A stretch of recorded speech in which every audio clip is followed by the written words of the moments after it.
escape, alone, refuge, fighting, courts, loss, family, gone.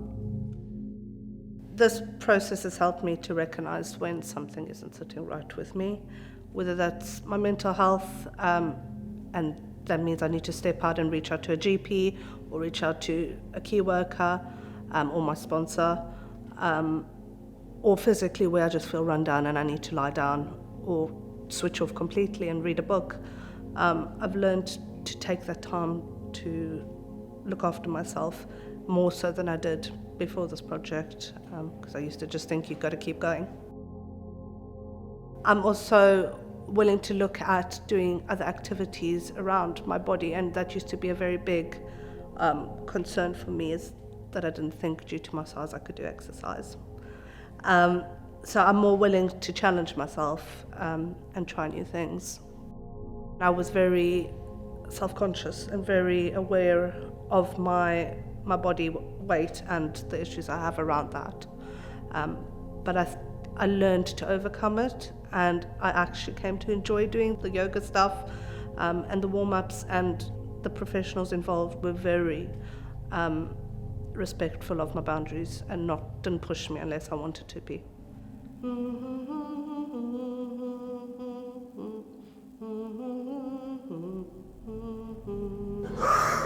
Through this process and through my recovery, I've learned to have a voice, and that it's okay to have a voice. Positives. 1, ability to relocate and adapt. 2, capable of holding down a good job. 3, experience of looking after others. I'm not at a place where I can say I'm perfect at it, but I've gotten better at putting boundaries in place. I've realized it's okay to say no. It's okay to tell someone if you're not comfortable with something or doesn't sit well with you.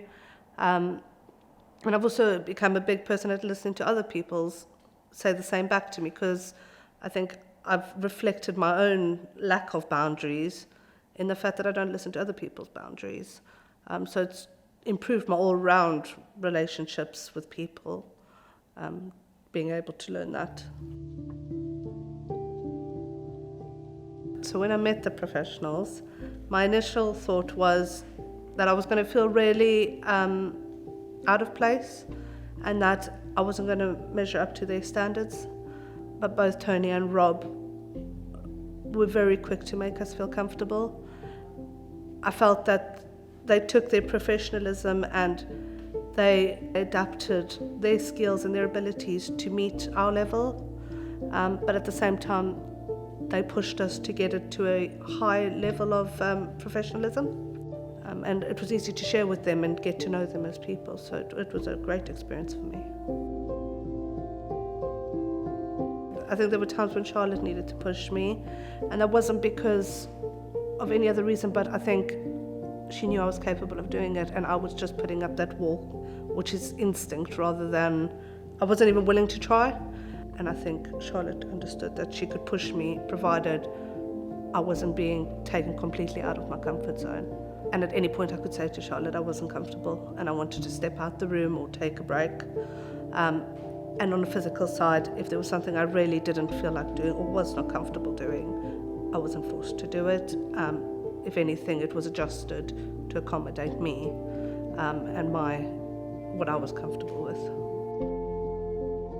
I took stuff from the professional dancers and the way that they held themselves, and I think as a role model to look at them and realize that what they do on stage, how much of their personal lives they also have to keep contained in order for them to do what they do. So I think it was easy to be able to look at various, including the girls that I worked with, because I think we don't see ourselves as role models based on what we've gone through. And I can look at the women, and honestly all of them have inspired me and pushed me in a way that I never thought would have been possible, and it is because of their own resilience that they showed. So I think the word role model is so often put towards people of success, but I think success is different for different people. I challenged myself to do something I never ever thought I would do. The whole experience of performing, even learning how to stand right, where to stand, when to do stuff, it was all something new for me, and it's something I never thought I would have done. So just the challenge in itself, and the fact that I think we met that challenge really well, I really enjoyed it.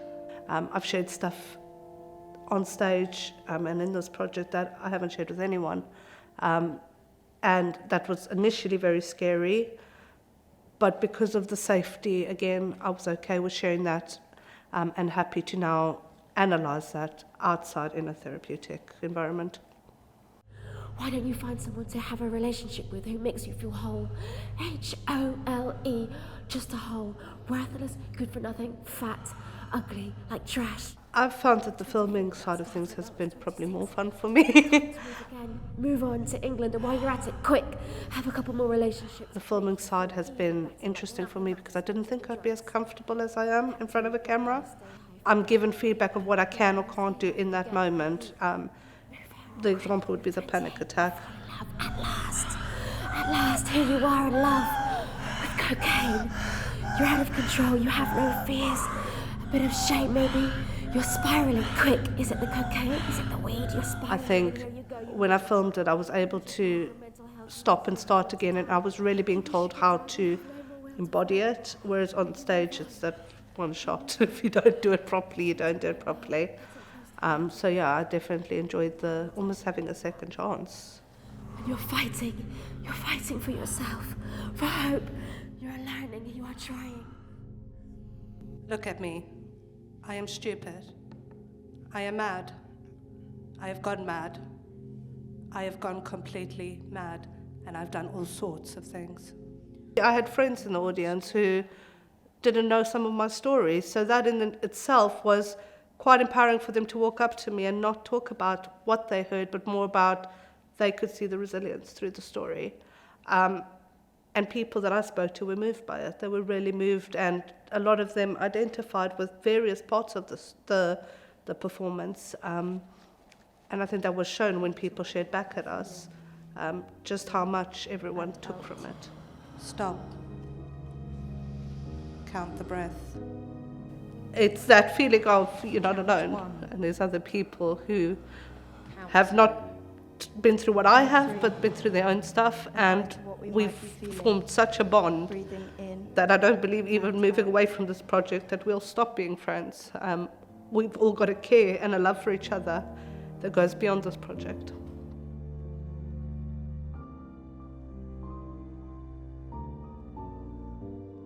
So I think I can see the growth in myself since I filmed that.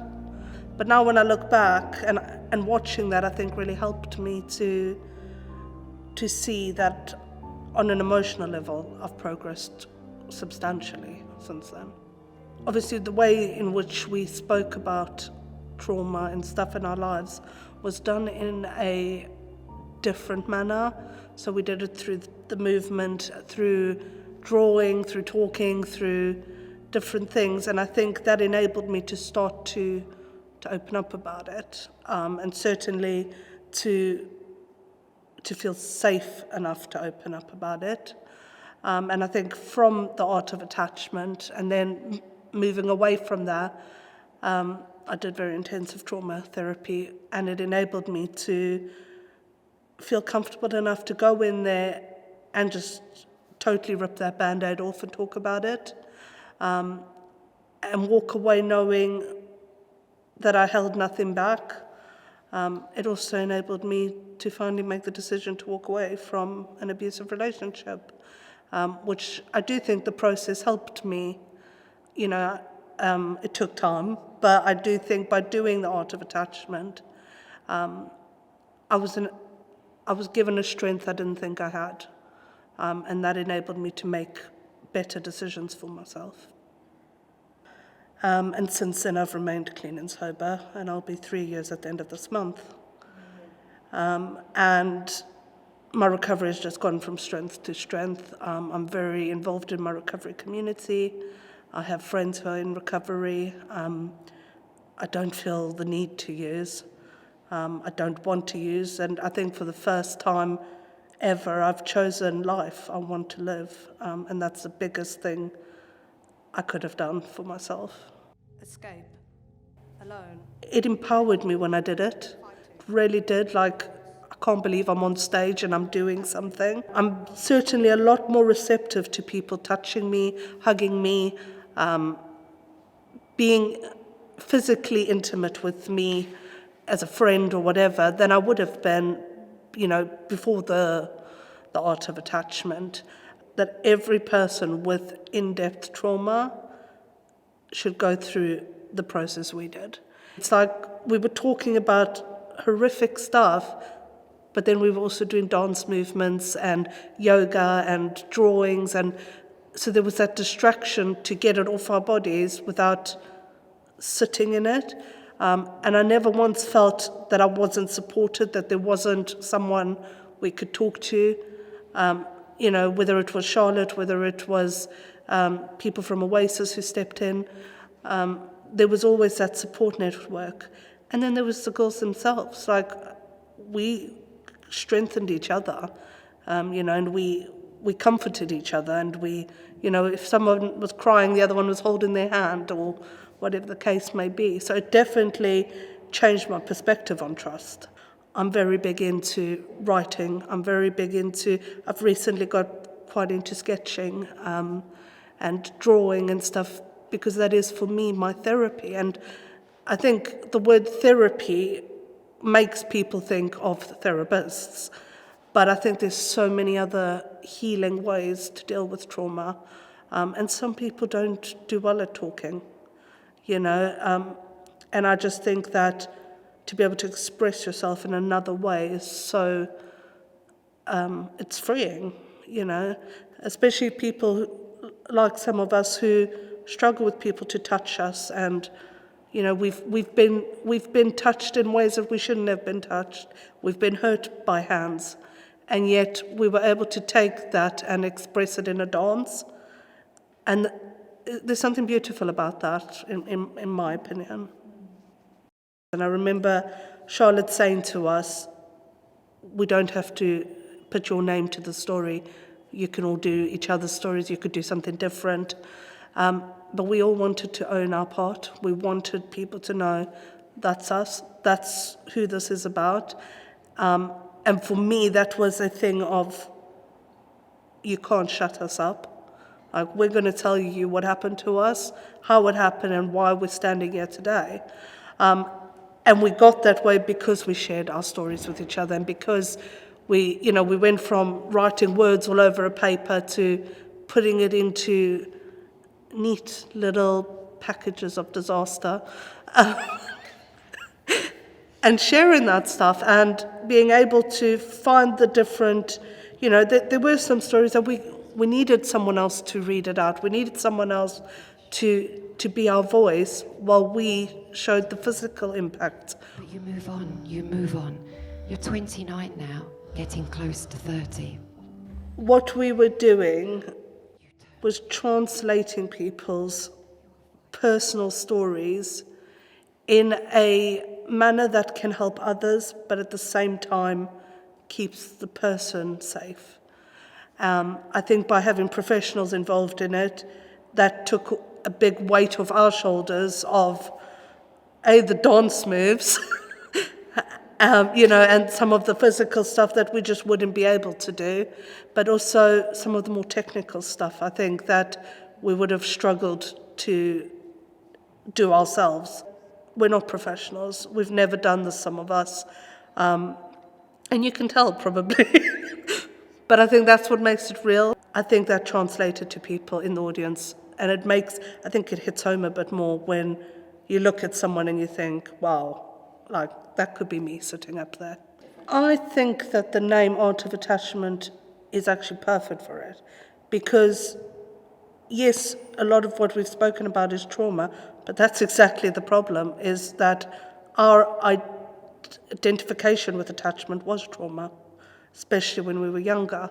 And going through the process, it becomes quite clear, well, for me it did, became clear how my understanding of that childhood-adult relationship I never was made to be a parent. I shouldn't have been looking after the adult. They should have been looking after me, and that really became clear when we started doing this project. You get a healthy understanding of what attachment should be by looking at the dysfunction that we've had to go through. And at the same time, coming away from the project, I've also seen what detachment in a healthy way looks like. And I think that's sort of with some of the girls, now that we've moved on with our lives and, we're growing and going from strength to strength, we've detached from that project and that safe group. But it's a healthy detachment, and we can move on and grow from that. It opened us up, and it allowed us to just, I think, learn so much about ourselves. It's been an incredible experience for me, and I'm blessed, I think, to be able to have gone through that and had that opportunity.